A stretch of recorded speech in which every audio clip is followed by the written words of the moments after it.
Bonjour et bienvenue dans ces capsules de présentation des partenaires de l'éducation aux médias et à l'information dans l'Académie de Clermont-Ferrand. Aujourd'hui, j'ai l'honneur d'accueillir Angélique Mangon. Bonjour. Bonjour. Vous êtes journaliste, vous intervenez en milieu scolaire. Je vous laisse tout d'abord vous présenter. Oui, merci. Alors moi, je suis journaliste depuis 9 ans maintenant. J'ai été diplômée en 2012 de l'IFP, l'Institut français de presse, qui est une école reconnue par la profession. J'ai travaillé pendant 4 ans au sein du réseau régional de France 3, partout dans toute la France, en tant que rédactrice télé, avant de partir en Amérique du Sud pendant 3 ans où j'ai mené un projet de reportage sur les liens entre les hommes et la nature. Donc, j'ai réalisé beaucoup d'interviews qui vont être compilées dans un livre que je suis en train d'écrire en ce moment. Et je partage également tout ça lors de conférences.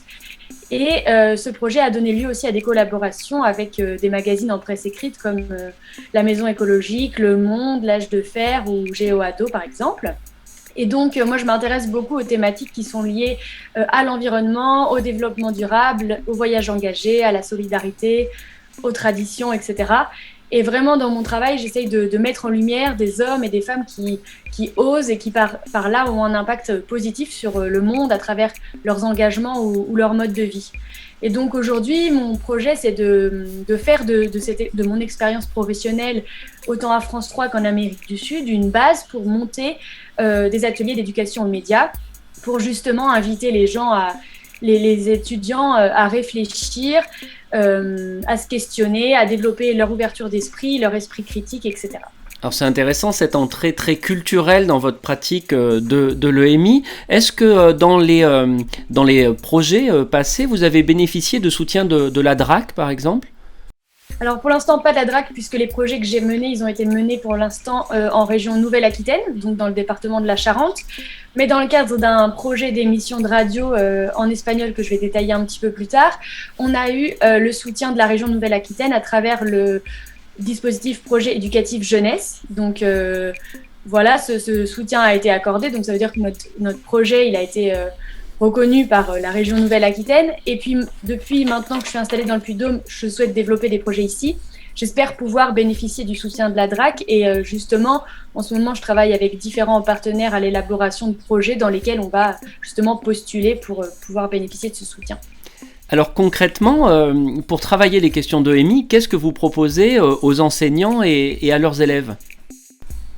Alors, je propose justement de mettre un peu à disposition des élèves et des enseignants mon expérience professionnelle à l'étranger, de journaliste à l'étranger, ma compétence de la langue espagnole, puisque je peux dispenser ces ateliers en espagnol, ce qui est intéressant pour des sections Bachibac, par exemple, ou LLCE espagnol, ou n'importe quel professeur d'espagnol qui aurait envie d'utiliser les outils médiatiques comme outils d'apprentissage. Donc on peut parler justement de l'Amérique du Sud, utiliser cette connaissance que j'ai pour travailler ce thème qui est au programme à travers la conception d'un média d'information par exemple, mais on peut aussi travailler sur d'autres thématiques et avec différents formats, en presse écrite, en radio, en télévision ou bien en photographie. Et faire toutes sortes d'ateliers, travailler aussi sur l'analyse des fake news, évidemment, la recherche d'informations, l'importance de croiser des sources, comment réaliser une interview, comment faire des reportages. Et l'idée, c'est vraiment à chaque fois de proposer des ateliers dans lesquels on va mêler la théorie et la pratique pour que ce soit des ateliers, même quand ils sont courts, qu'il y ait production d'un contenu. Et donc vraiment, c'est utiliser les médias comme un outil d'apprentissage pour un peu questionner le monde, apprendre aussi à travailler en équipe, à travailler ensemble, à collaborer et à relever le défi de construire ensemble un média d'information. Alors c'est très complet votre proposition et en termes d'intervention dans les établissements, très concrètement, dans quel dispositif ou dans quel volume horaire vous pouvez intervenir et proposer donc toutes ces formules que vous venez d'aborder ? Ouais, alors il y a plusieurs options qui sont évidemment à discuter et l'idée c'est vraiment que le projet il soit co-construit avec les enseignants qui souhaitent que j'intervienne dans leur classe, autant en amont que ensuite après qu'ils puissent utiliser tout ce qu'on a créé pour continuer à travailler à partir de ça.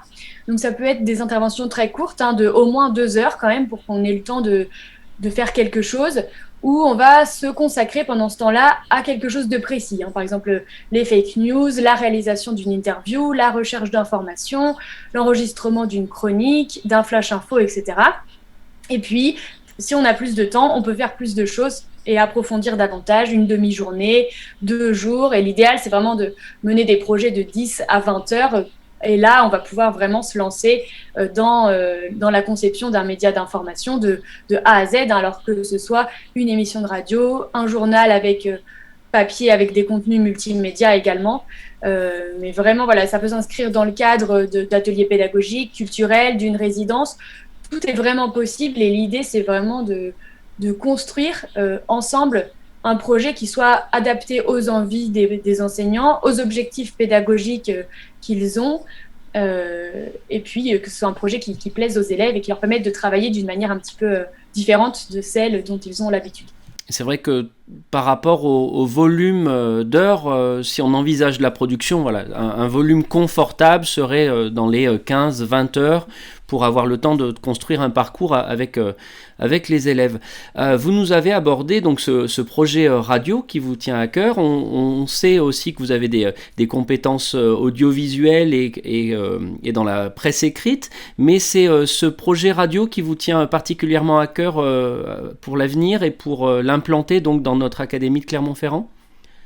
Oui, en fait, c'est un projet qu'on a mené donc avec une classe de Bachibac d'un lycée du département de la Charente. Donc, ce sont des élèves qui passent le bac, un bac franco-espagnol qui est aussi reconnu en Espagne. Et en fait, ce projet, il a vraiment été mené de A à Z et il a été très, très apprécié des élèves. Et moi, j'ai aussi pris beaucoup de plaisir à l'animer. Donc, c'est pour ça que je le mets un petit peu en valeur parce que je pense qu'il est assez différent de ce qui peut être proposé en termes d'éducation aux médias dans l'académie de Clermont-Ferrand. Et puis le fait qu'il soit aussi en espagnol. Et donc, on a débuté avec des conférences et des ateliers autour de mon expérience de journaliste en Amérique du Sud, donc à travers les reportages que j'ai pu faire là-bas, pour que les élèves puissent découvrir un petit peu un aspect du métier qui est celui de journaliste en voyage à l'étranger qui propose des sujets. Et puis, ça nous a permis d'aborder l'Amérique du Sud et ce continent qui est justement au programme. Et progressivement, on s'est initié à la pratique de l'interview. On a appris à poser des questions ouvertes, on a appris à manipuler un Zoom pour s'enregistrer avec un casque, à apprendre à avoir ce retour de sa propre voix dans les oreilles qui n'est pas quelque chose d'habituel. Ensuite, on a écouté une émission de radio pour la décortiquer un petit peu, pour comprendre comment elle était constituée. À partir de là, on a organisé une conférence de rédaction pour répartir les rôles entre les différents élèves, qui est le présentateur, qui va réaliser une interview, un micro-trottoir, etc. Et dans cette conférence de rédaction, on a beaucoup utilisé les gestuels pour communiquer, pour apprendre à s'écouter, à pas couper la parole. Ensuite, il y a eu la phase de recherche d'informations, d'entraînement à l'élocution pour la radio, et on a enregistré dans un studio qui avait été installé dans la classe grâce à du matériel prêté par le réseau Canopé. Donc ça, c'est un grand allié aussi de ce projet. Et on a enregistré dans les conditions du direct avec des invités qui sont venus nous parler. Par exemple, pour Louise, qui était l'assistante de langue du lycée qui vient du Venezuela, qui est venue, grâce à une interview, enrichir une chronique qui avait été écrite par une élève sur la situation géopolitique du Venezuela. Donc, à travers ce projet, ce qui était intéressant, c'est qu'on a vraiment pratiqué la langue, l'écoute, le travail en groupe, la recherche d'informations, plein d'aspects journalistiques et en même temps culturels et en même temps linguistiques. Donc, c'était un projet qui, pour ça, était très intéressant à mener avec ce genre de classe. Alors, si je suis professeur de langue espagnole, il y a cette plus-value-là. Si je suis professeur tout simplement et que je souhaite vous faire intervenir, que mon établissement est une web radio dans ses murs ou pas, c'est donc quelque chose que vous pouvez mettre en œuvre, même s'il y a l'outil technique présent dans l'établissement ou pas ?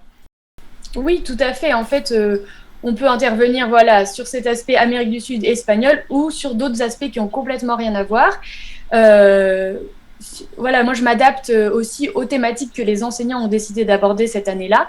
Et on peut évidemment travailler avec des établissements qui ont déjà une web radio ou des établissements qui n'en ont pas du tout. Et on peut aussi travailler en presse écrite, on peut aussi travailler en petites capsules vidéo. On peut utiliser tous les supports qui sont à notre disposition. Ce n'est pas non plus figé dans la radio, évidemment. Alors merci Angélique Mangon pour toutes ces informations et toutes ces propositions pour jouer l'EMI dans nos classes. Comment on vous contacte concrètement ? Eh bien, il y a plusieurs options. Soit ça peut être de m'envoyer un mail. Donc, mon adresse, c'est angélique.mangon@gmail.com, ou de me contacter aussi via mon site internet qui s'appelle surlaroutedelapachamama.com. Là, il y a aussi plus de détails sur ce projet d'émission de radio qu'on a mené. Donc, déjà, ça peut être une première vitrine pour aller voir un petit peu ce qu'on a fait. Voilà, donc n'hésitez pas à me contacter pour qu'on construise ensemble justement un projet qui soit adapté à vos classes et à vos projets. Merci donc Angélique Mangon pour cette interview. Merci beaucoup. Et on se retrouve bientôt pour une nouvelle capsule de présentation d'un partenaire de l'EMI dans l'Académie de Clermont-Ferrand.